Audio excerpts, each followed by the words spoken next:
মুখটা মোটামুটি বের হয়ে গেছে, কিন্তু বিষয় হচ্ছে এখান থেকে ও পরিপূর্ণভাবে বের হইতে পারছে না। কারণ হচ্ছে এই পর্দাটার কারণেও আটকে আছে। এর কারণে হচ্ছে শক্তি পাচ্ছে না এখান থেকে ঠোকর দিয়ে বের হওয়ার। এই পর্দাটা যদি আমি সরিয়ে না দিই তাহলে ও ভিতর থেকে অলরেডি আমার বোনের দুটা বাচ্চা এরকম করে মারা গেছে। যার জন্যে এই সতর্কতামূলক এতটুকু ছাড়িয়ে দিতে হবে। ছাড়িয়ে দিলে ও অনায়াসে বের হয়ে আসতে পারবে।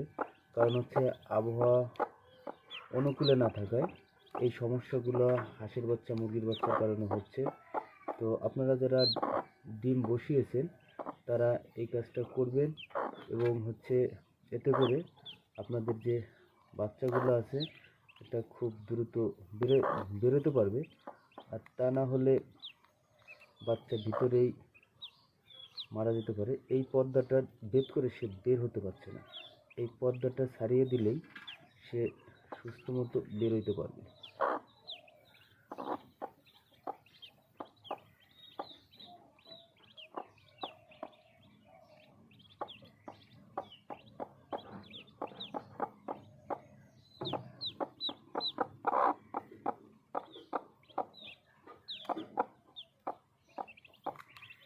দেখেন এখানে ভিতরে কিন্তু একদমই তার পানি নেই যে সে এখান থেকে নড়াচড়া করবে, কারণ